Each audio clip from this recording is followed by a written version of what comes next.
식사가 시작되고 처음에는 무난한 대화가 오갔습니다. 민수의 직장 이야기, 윤지의 업무 이야기 등등. 하지만 분위기가 바뀐 것은 윤지 어머니가 말자의 과거에 대해 언급하면서부터였어요. 그런데 어머니 전에 어떤 일을 하셨다고 들었는데요. 외국 대사관에서 일했습니다.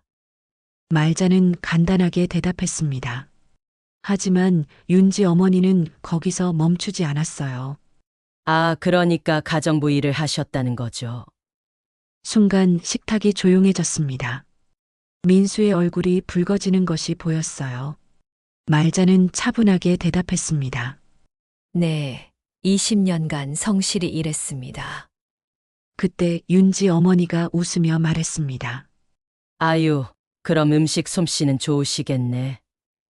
그 말에 윤지까지 웃음을 참지 못했습니다. 작은 웃음소리였지만 말자의 귀에는 크게 들렸어요. 주변 분위기가 순간 얼어붙었습니다. 말자는 찬물을 한 모금 마시며 마음을 가라앉혔습니다. 20년간 외국인 가정에서 일하며 익힌 침착함으로 표정을 관리했어요. 하지만 마음속 깊은 곳에서는 뜨거운 감정이 치밀어 오르고 있었습니다. 가정부라고 해서 부끄러워할 일은 아니죠. 성실하게 일한 것이니까요. 말자의 목소리는 여전히 차분했습니다. 하지만 윤지 어머니는 계속 불편한 말들을 이어갔어요. 물론이죠. 하지만 요즘 결혼식은 양가 가문을 다 보잖아요. 우리 쪽 친척들이 많이 오실 텐데. 민수가 끼어들었습니다. 어머님, 그런 말씀은 아, 미안해요. 그냥 걱정이 되어서요. 우리 윤지가 워낙 까다로운 환경에서 자라서요. 식사가 끝날 때까지 분위기는 어색했습니다. 말자는 끝까지 품위를 잃지 않았지만 마음속으로는 여러 생각이 스쳐 지나갔어요. 집으로 돌아오는 길에 민수가 말했습니다.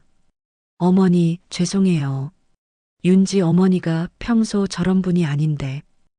괜찮다. 처음 만나는 자리니까 어색할 수도 있지.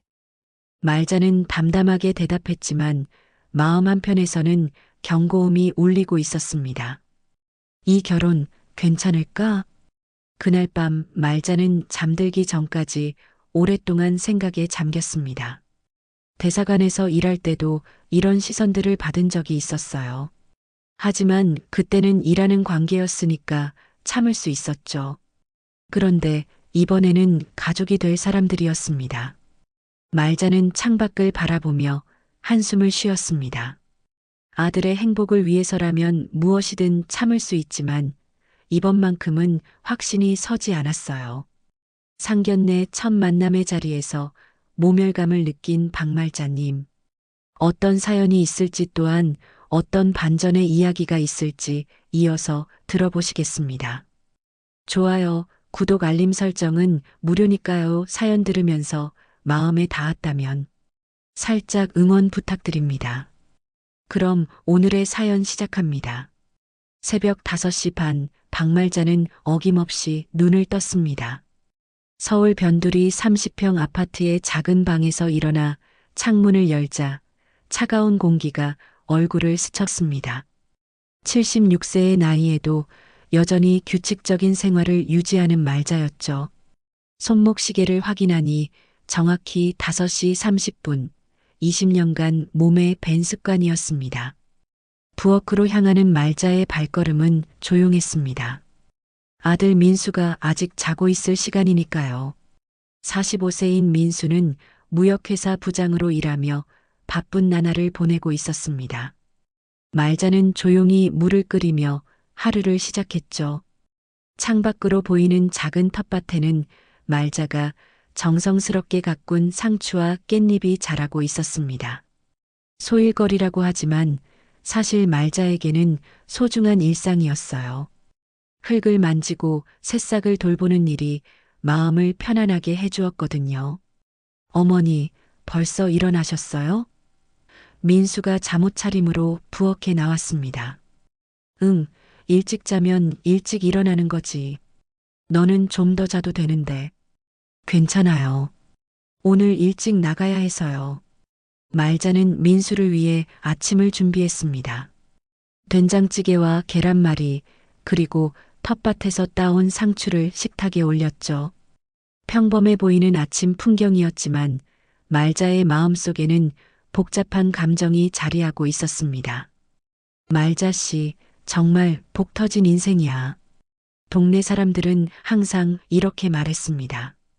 아들을 유학까지 보내고 지금은 좋은 직장에서 부장까지 되었으니 부러울 게 없다는 거였죠. 하지만 말자 자신만이 알고 있는 진실이 있었습니다. 20년간 외국 대사관에서 가정부로 일했던 시절의 기억들 말입니다. 매일 아침 6시에 출근해서 밤늦게 집으로 돌아오던 나날들. 대사 부부의 새 아이들을 돌보고 집안일을 하고 때로는 통역까지 도맡아 했던 그 시절 말이에요. 말자의 손을 보면 그 세월의 흔적이 고스란히 남아 있었습니다. 굳은 살로 굽어진 손마디, 세제와 뜨거운 물에 거칠어진 손등. 하지만 그 손으로 번 돈으로 민수를 키웠고 미국 유학까지 보낼 수 있었죠. 그때 그분들이 아니었으면 나는 아직도 식모방에서 살았겠지. 말자는 속으로 이렇게 생각했습니다. 외국 대사 부부는 말자를 단순한 가정부로 대하지 않았어요. 그들은 말자의 성실함과 능력을 인정해 주었고 때로는 가족처럼 대해주기도 했습니다. 특히 대사 부인은 말자에게 영어도 가르쳐 주었고 아들 교육에 대한 조언도 아끼지 않았죠. 하지만 그 모든 것이 쉽지만은 않았습니다. 매일 긴장의 연속이었어요. 외국인 가정에서 일한다는 것은 그들의 문화와 방식에 맞춰야 한다는 뜻이었거든요. 한국 음식을 해달라고 하면 정성스럽게 준비했고 손님이 오면 완벽하게 접대해야 했습니다. 지금도 가끔 그 시절의 습관이 나옵니다. 전화벨이 울리면 조건 반사적으로 네, 안녕하세요라고 정중하게 받게 되죠. 20년간 대사 가족의 전화를 받으며 몸에 밴 습관이었어요. 민수는 어머니의 그런 모습을 보며 자랐습니다. 새벽 일찍 나가서 밤늦게 돌아오는 어머니를 보며 열심히 공부해야겠다고 다짐했죠. 그리고 그 다짐을 지켰습니다. 대학을 졸업하고 유학을 마친 후 지금의 직장에서 인정받는 직원이 되었어요. 어머니, 고생 많으셨어요. 민수는 종종 이렇게 말했습니다. 하지만 말자에게는 고생이라는 말보다는 자랑스러운 아들을 키워낸 보람이 더 컸어요. 텃밭을 가꾸는 지금의 일상도 말자에게는 소중했습니다. 흙을 만지며 식물을 돌보는 일은 마음의 평화를 가져다 주었거든요. 대사관에서의 바쁜 일상과는 전혀 다른 여유로운 시간이었죠. 하지만 말자의 마음 한편에는 여전히 남아있는 것들이 있었습니다. 그 시절의 긴장감, 항상 완벽해야 한다는 부담감, 그리고 무엇보다 자신이 이룬 것들에 대한 조용한 자부심이었어요. 그로부터 일주일 후 민수가 퇴근하며 특별한 소식을 가지고 왔습니다. 평소보다 표정이 밝았고 손에는 꽃다발까지 들고 있었어요. 어머니, 말씀드릴 게 있어요.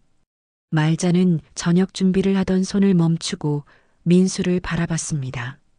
아들의 표정에서 뭔가 중요한 이야기가 있다는 걸 직감했어요. 1년 동안 사귄 여자친구가 있어요.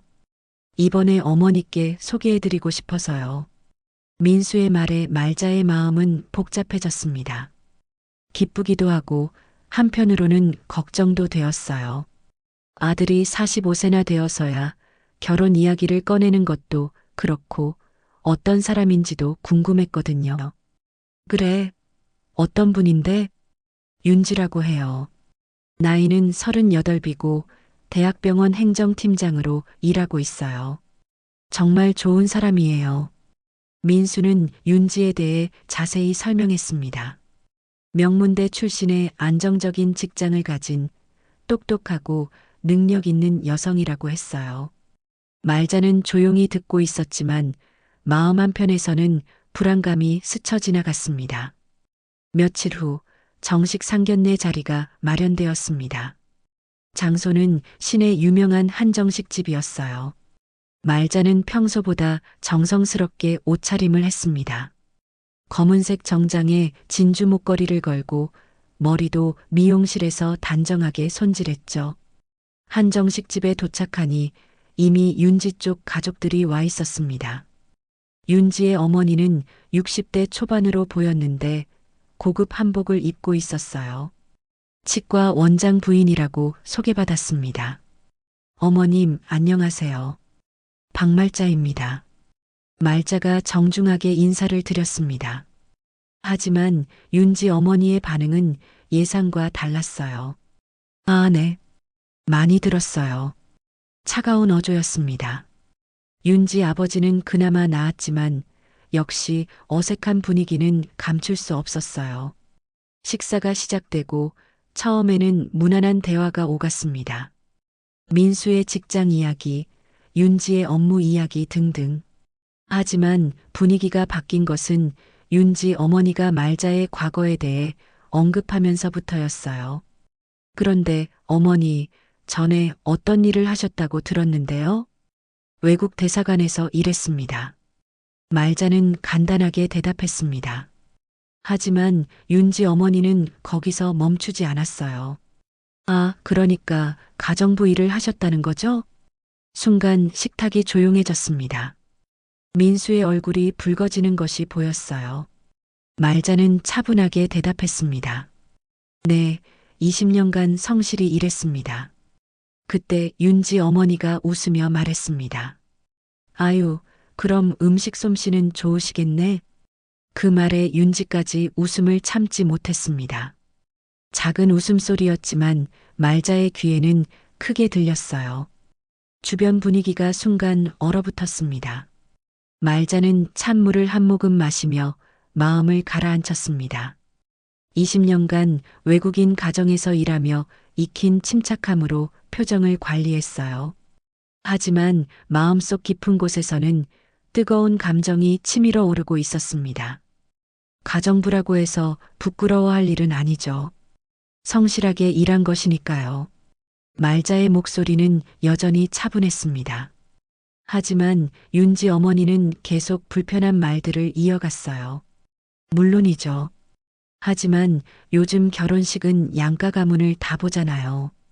우리 쪽 친척들이 많이 오실 텐데. 민수가 끼어들었습니다.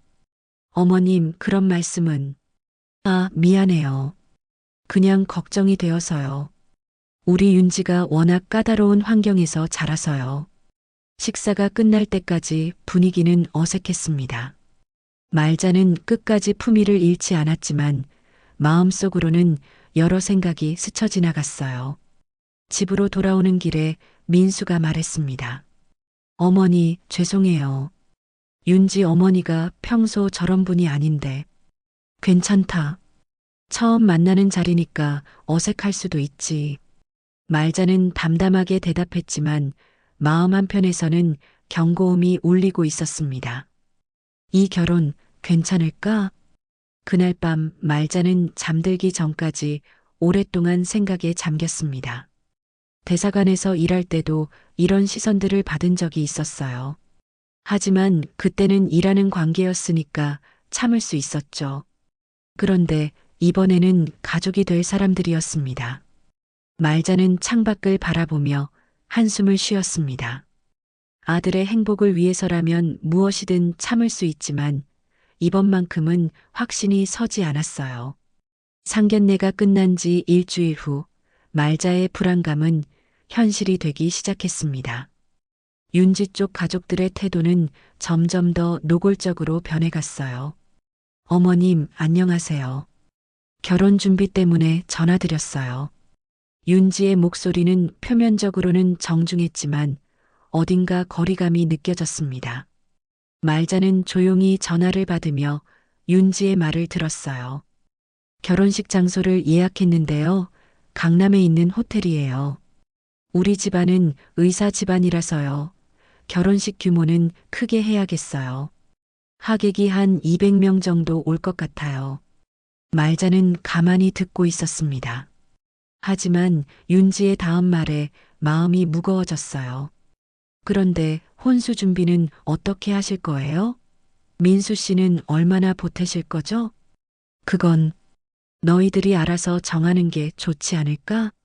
아, 그게 아니라 요즘은 양가에서 다 분담하잖아요. 우리 쪽에서는 웨딩드레스며 예물이며 다 준비하고 있는데 민수 씨 쪽에서는 뭘 해주실지 궁금해서요. 말자는 순간 무언가 잘못되고 있다는 걸 느꼈습니다.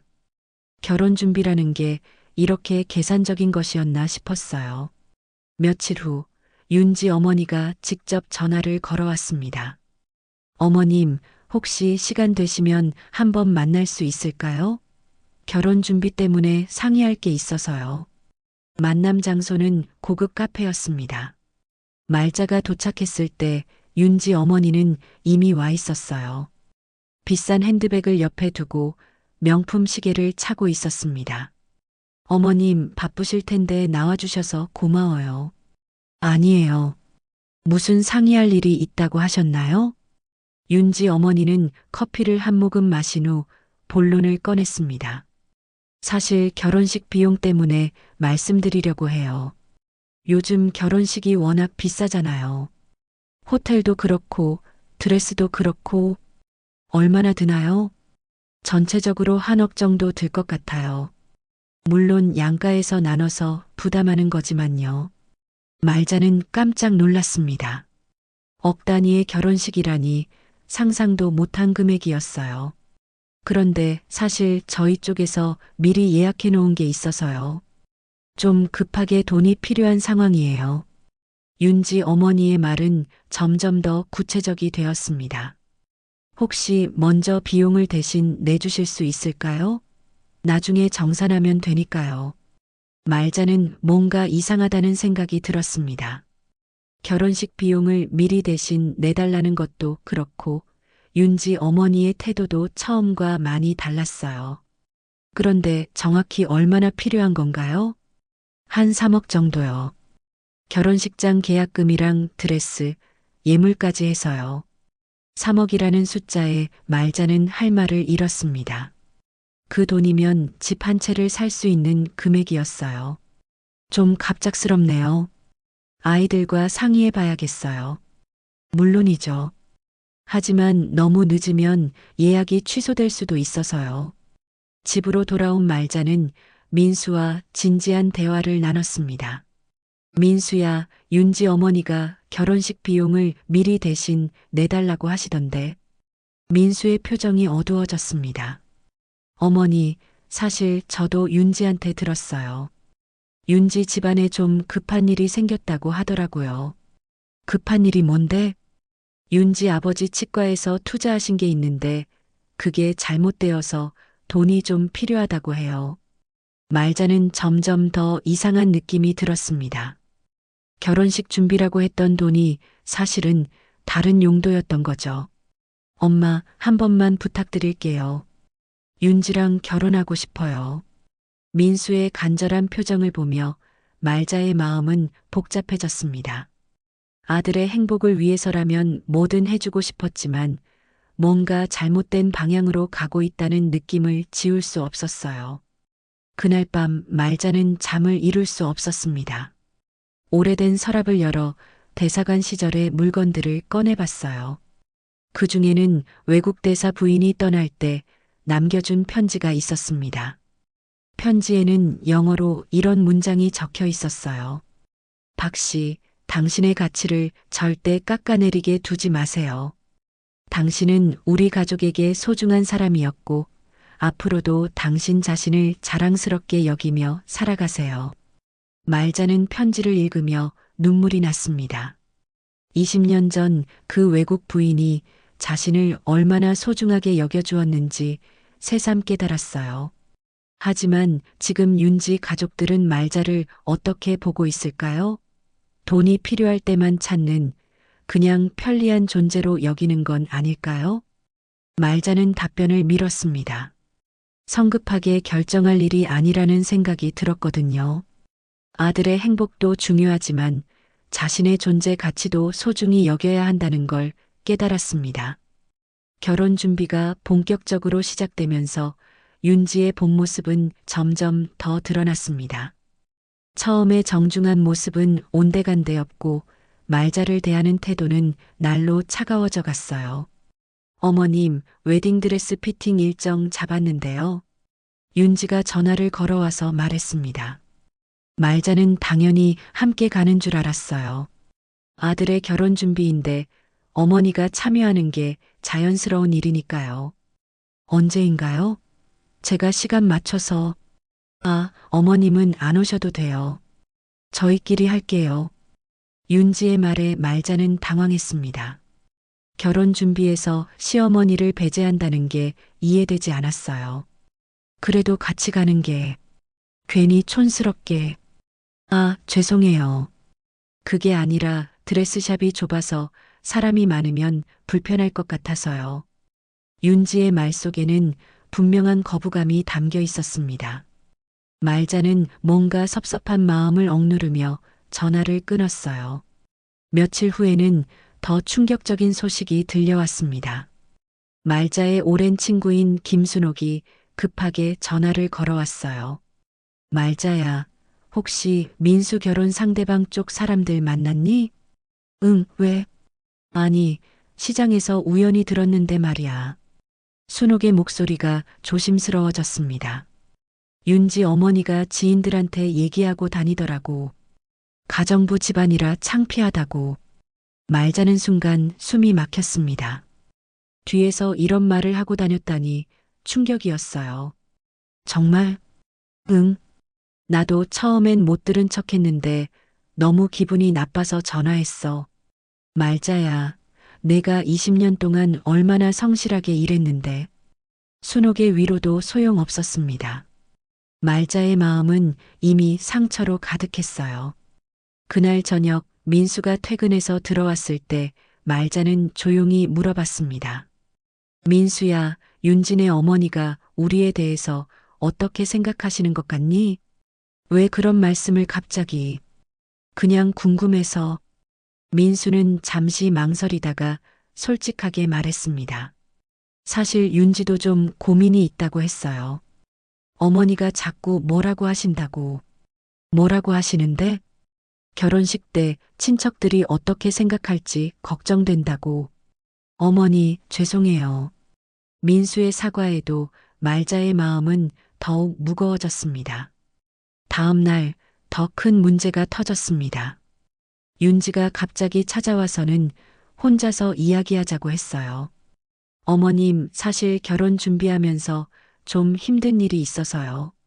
무슨 일인데? 저희 아버지 치과가 좀 어려운 상황이에요.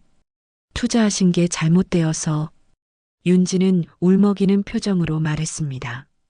그래서 결혼식 비용 말고도 급하게 돈이 필요한 상황이에요. 혹시 어머님이 좀 도와주실 수 있을까요? 얼마나 필요한데? 한 5억 정도요.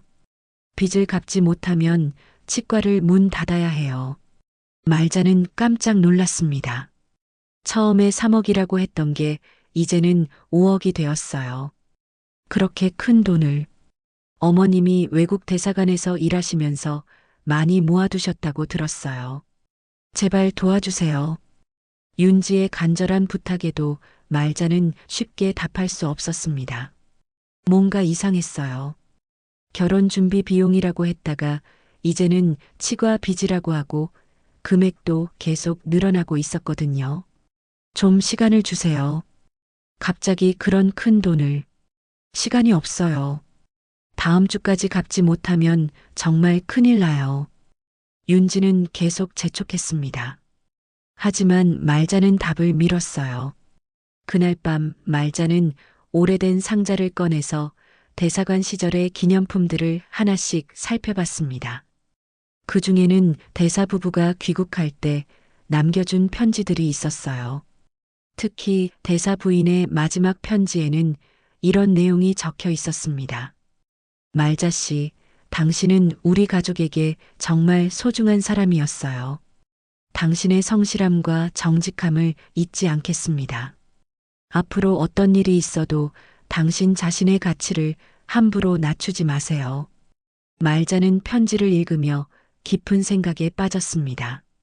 이 사람들은 내가 어떤 세월을 버텼는지, 내가 누구의 신뢰를 받았는지 전혀 몰라. 말자는 속으로 이렇게 중얼거렸습니다. 20년 동안 외국 대사 가족들로부터 받은 신뢰와 존중. 그들은 말자를 단순한 가정부가 아닌 가족의 일원처럼 대했어요.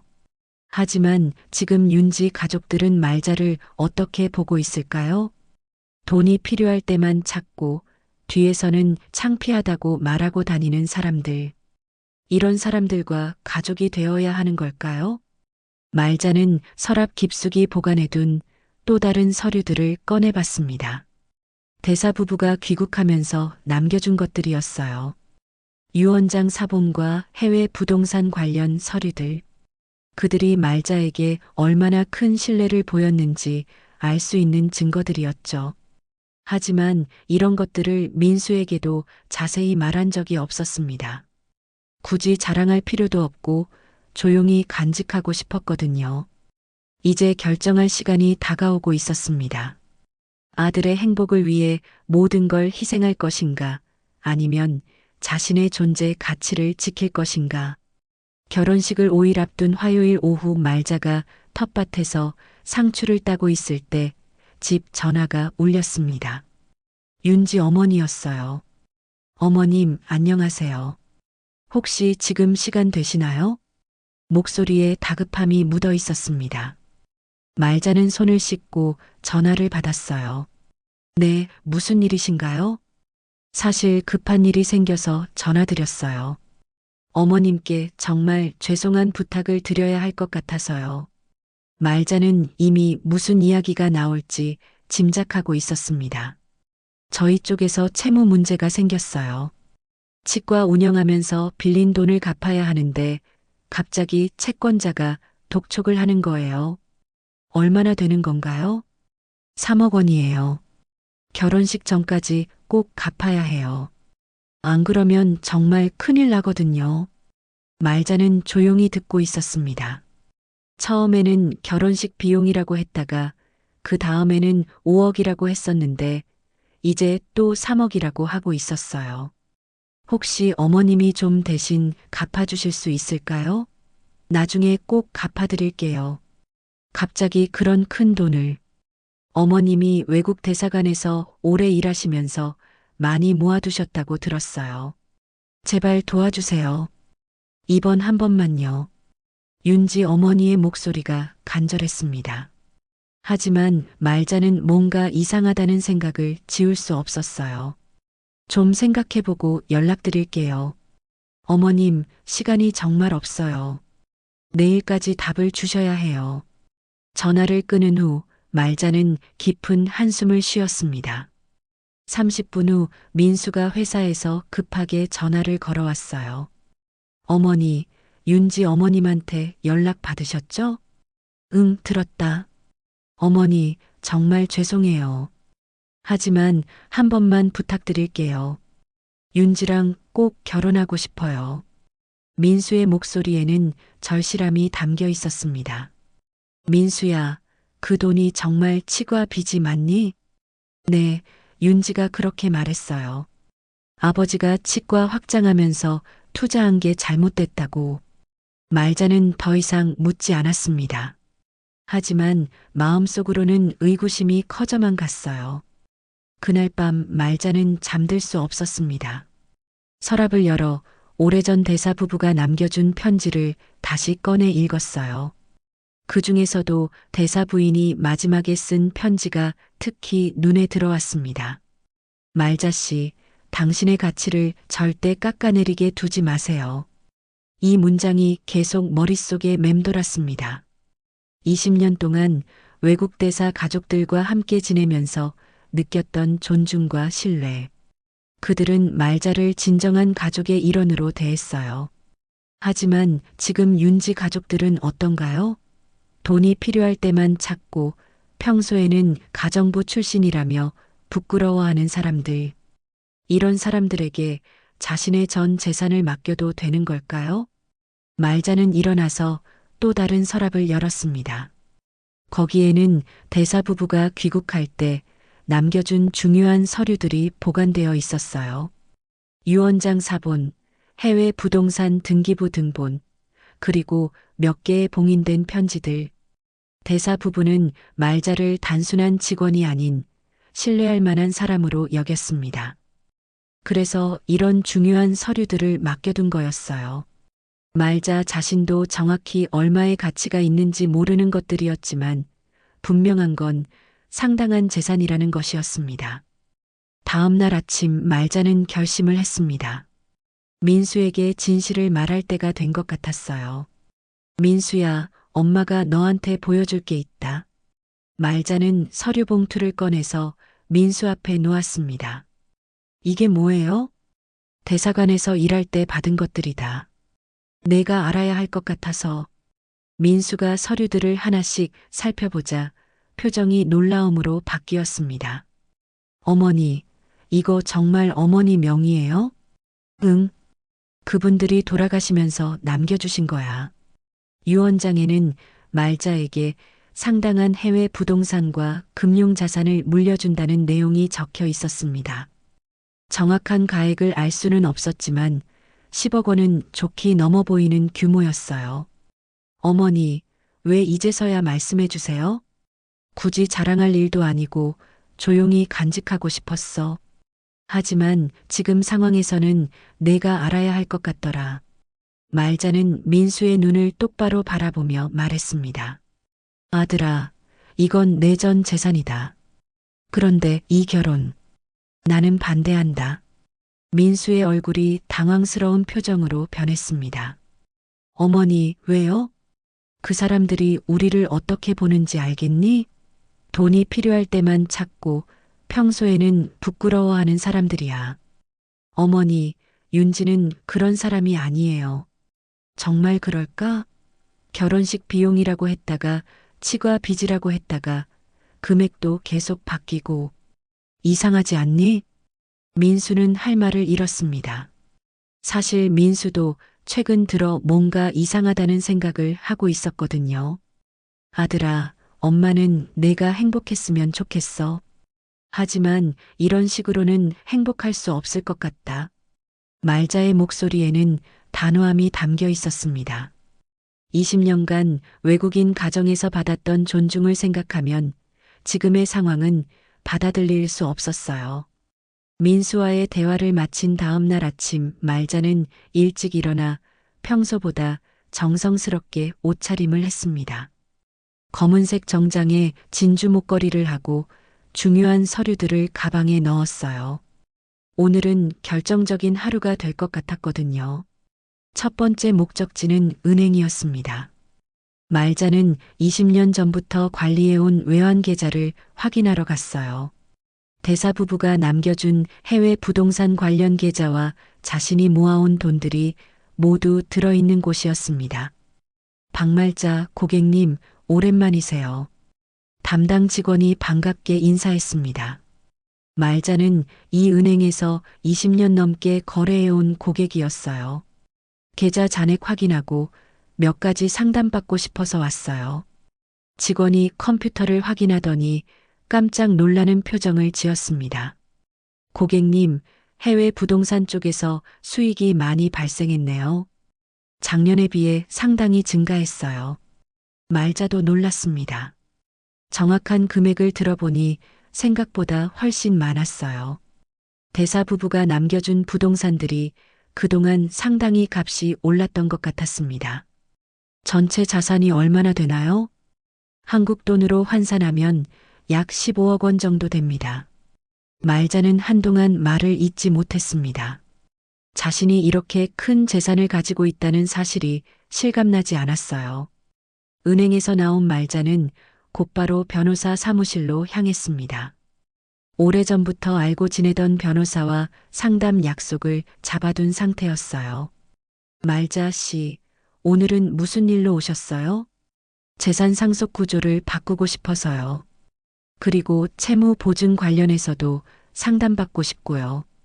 변호사는 말자가 가져온 서류들을 자세히 살펴봤습니다. 이 해외 부동산들 상당한 가치네요. 상속 구조를 어떻게 바꾸고 싶으신가요? 아들에게 바로 상속되는 게 아니라 조건부로 하고 싶어요. 그리고 제3자가 함부로 건드릴 수 없도록 보호장치를 만들어 두고 싶고요. 아, 혹시 아드님 결혼 때문인가요? 말자는 고개를 끄덕였습니다. 네. 상대방 가족들이 돈을 요구하고 있어서요. 채무 보증을 서달라고 하는데 거부할 수 있는 법적 근거도 만들어 두고 싶어요. 변호사는 말자의 상황을 이해했습니다. 그럼 신탁 구조로 만들어 드릴게요. 아드님이 상속받더라도 함부로 처분할 수 없게 하고 채무 보증 거부 서류도 작성해 드리죠. 서류 작성에는 2시간 정도 걸렸습니다.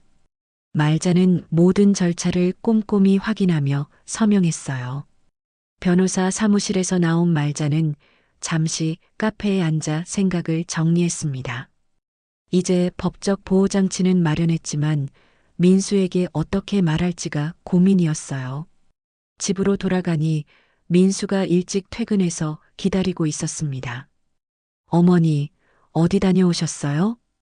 은행이랑 변호사 사무실 좀 다녀왔어. 민수의 표정이 심각해졌습니다.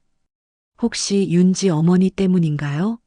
말자는 소파에 앉으며 민수를 바라봤습니다. 아들아, 엄마가 결정했다. 무슨 결정이요? 결혼식은 내가 알아서 해라. 나는 더 이상 이 집안과 엮일 수 없다.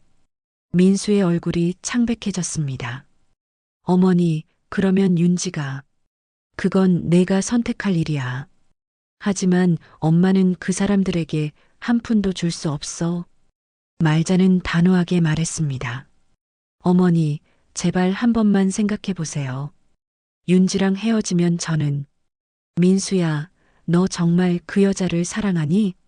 갑작스러운 질문에 민수는 당황했습니다. 물론이죠. 그럼 돈이 없어도 결혼할 수 있지 않니? 진짜 사랑한다면 말이야. 민수는 할 말을 잃었습니다. 사실 최근 들어 윤지의 변한 모습을 보면서 의구심이 들기 시작했거든요. 아들아, 엄마는 20년 동안 외국인 가정에서 일하면서 진짜 존중이 무엇인지 배웠어.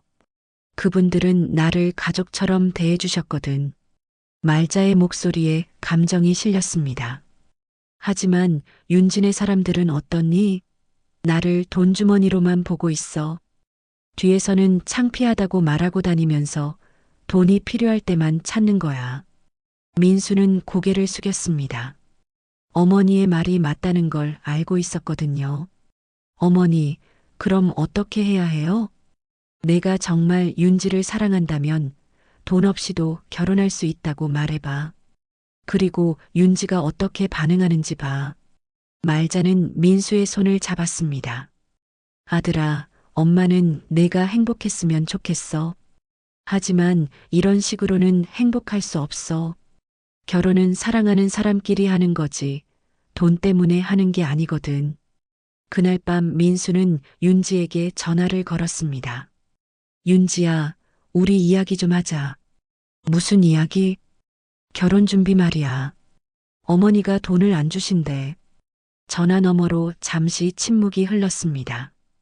그럼 어떻게 하려고? 우리끼리 작은 결혼식 하면 안 될까? 돈은 나중에 벌면 되잖아.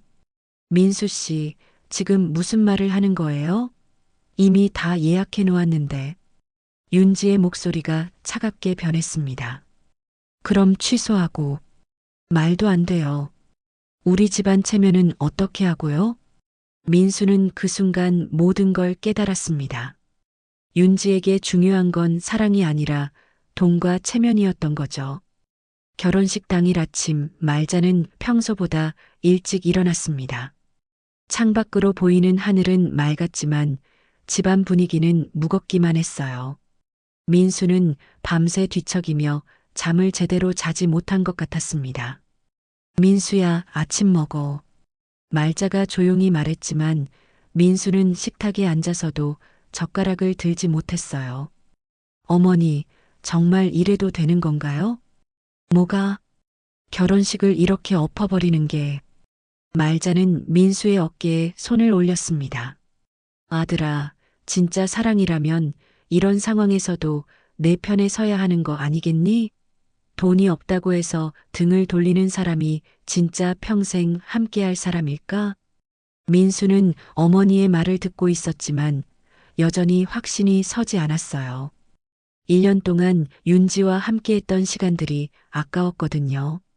오전 10시 결혼식장인 강남의 한 호텔로 향했습니다. 말자는 검은색 한복을 입고 민수는 턱시도를 입었어요. 겉으로는 평범한 결혼식 당일 풍경이었지만 두 사람의 마음은 복잡했습니다. 호텔에 도착하니 이미 하객들이 속속 도착하고 있었습니다. 윤지 쪽 친척들과 지인들이 대부분이었어요. 화려한 옷차림의 사람들이 웅성거리며 이야기를 나누고 있었습니다. 저기 신랑 어머니시네. 어떤 분이시지? 하객들의 시선이 말자에게 향했습니다. 말자는 담담한 표정으로 인사를 받았어요. 신부 대기실 앞에서 윤지 어머니가 급하게 다가왔습니다. 얼굴에는 초조함이 역력했어요. 어머님 오셨네요. 그런데 어제 통화한 그거는 어떻게 하기로 하셨어요? 무슨 것 말인가요?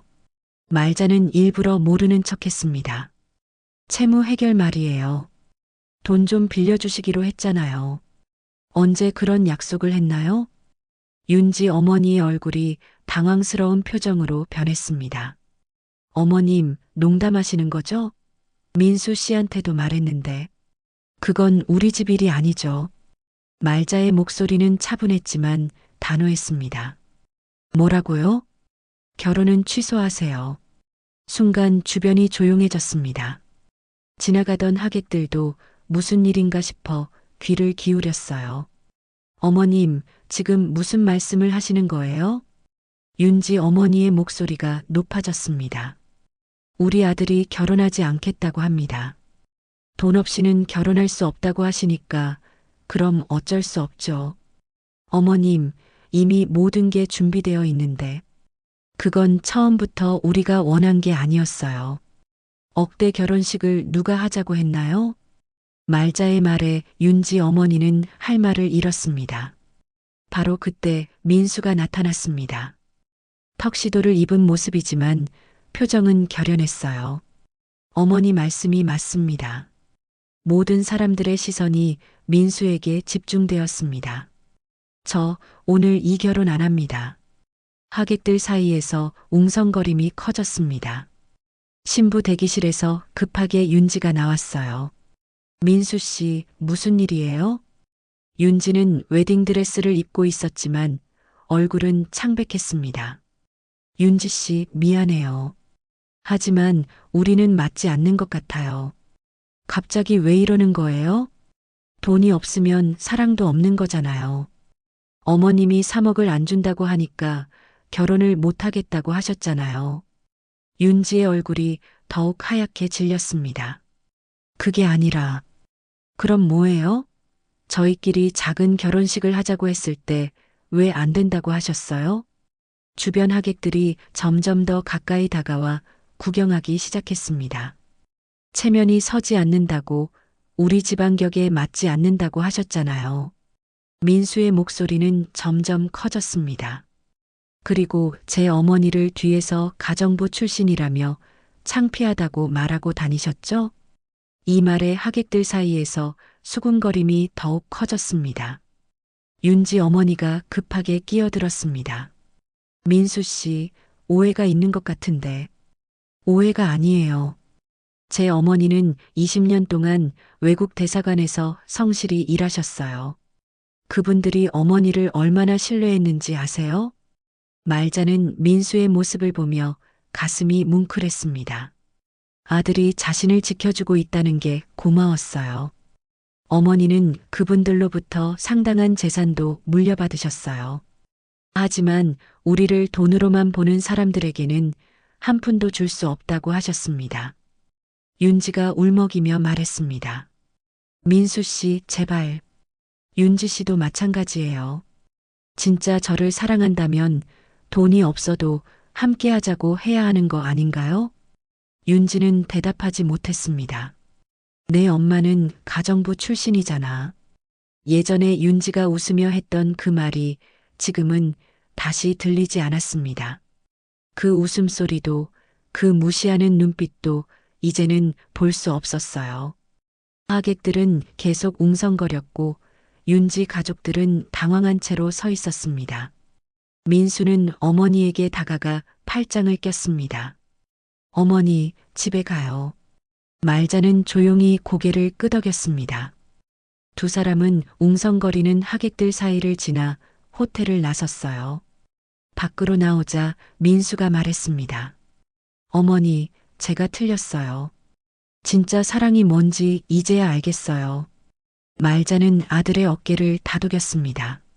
늦지 않았다. 이제라도 깨달은 게 다행이야. 결혼식장을 떠나며 말자는 마음이 홀가분했습니다.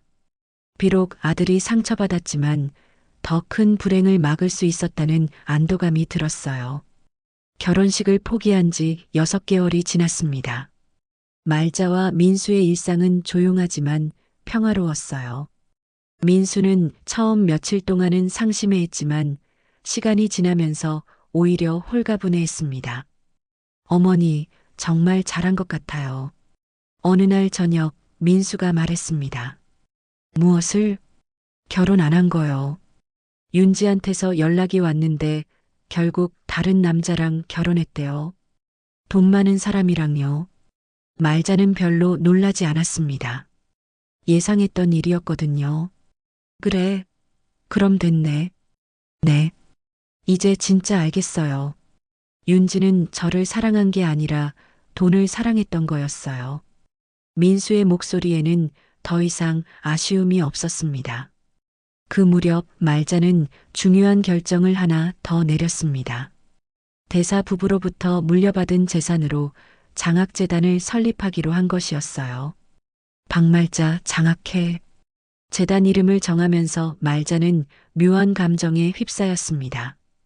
20년 전 외국 대사관에서 청소를 하고 빨래를 하던 자신이 이제는 장학재단의 이사장이 되다니 인생이 참 신기했어요. 재단 설립 과정에서 만난 변호사가 말했습니다. 말자 씨, 정말 대단하세요. 이 정도 규모의 장학재단이면 매년 수십 명의 학생들을 도울 수 있어요. 그래요? 그럼 다행이네요. 말자는 담담하게 대답했지만 마음속으로는 뿌듯했습니다. 재단의 첫 번째 장학생 선발 때 말자는 직접 면접에 참여했습니다. 가정 형편이 어려운 학생들이 주로 지원했는데 그들을 보면서 말자는 젊은 시절의 자신을 떠올렸어요. 할머니, 정말 감사합니다. 한 학생이 눈물을 글썽이며 인사했습니다. 공부 열심히 해라.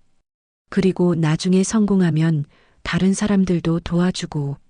말자의 말에 학생은 고개를 끄덕였습니다. 재단 운영을 시작하면서 말자의 일상도 바뀌었습니다. 매주 재단 사무실에 나가서 업무를 보고 장학생들의 근황을 챙겼어요. 텃밭 가꾸기만 하던 조용한 노후가 갑자기 바빠진 것이었습니다. 어머니, 요즘 정말 바쁘세요. 민수가 웃으며 말했습니다. 나이가 들어서 이런 일을 하게 될 줄 몰랐지. 보기 좋아요. 어머니가 정말 의미 있는 일을 하고 계신 것 같아서요. 동네 사람들의 시선도 달라졌습니다.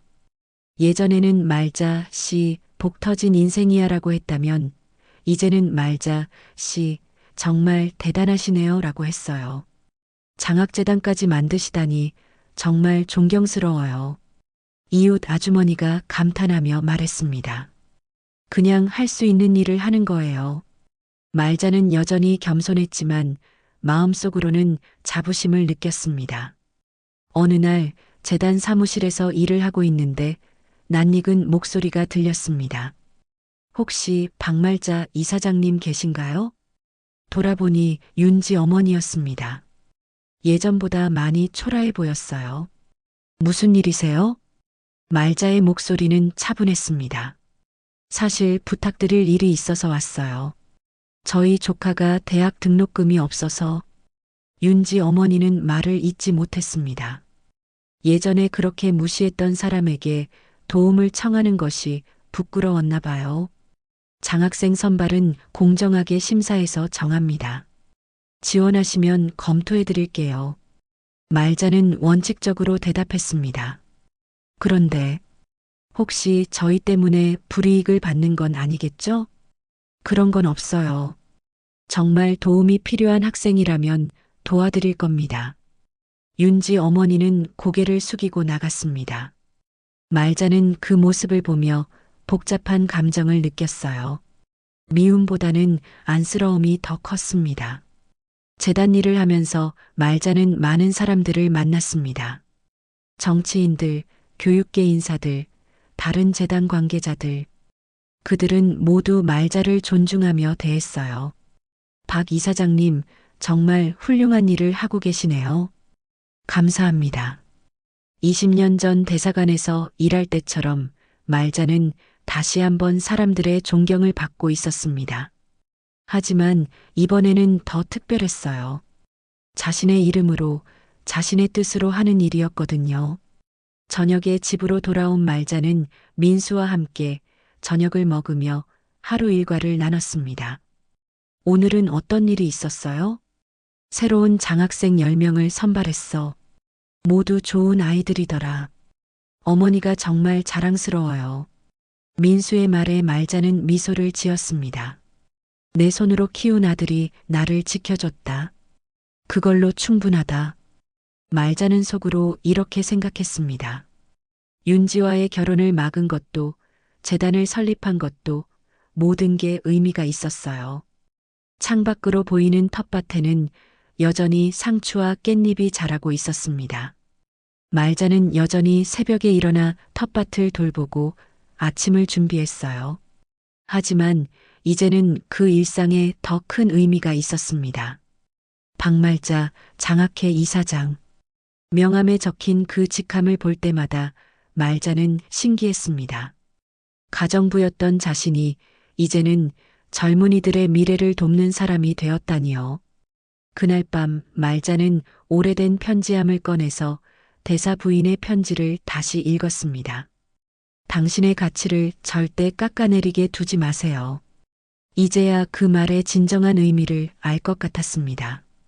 자신의 가치를 지킨다는 것은 단순히 돈을 지키는 것이 아니라 자존감을 지키는 것이었어요. 말자는 편지를 덮으며 조용히 미소를 지었습니다. 인생이 이렇게 예상하지 못한 방향으로 흘러갈 줄은 몰랐지만 지금이 가장 행복한 시간인 것 같았습니다. 여러분이라면 어떻게 하셨을까요? 댓글로 알려주세요. 오늘의 사연 어떠셨나요? 구독과 좋아요는 더 유익한 사연을 이어갈 힘이 됩니다. 끝까지 함께 해주셔서 감사합니다.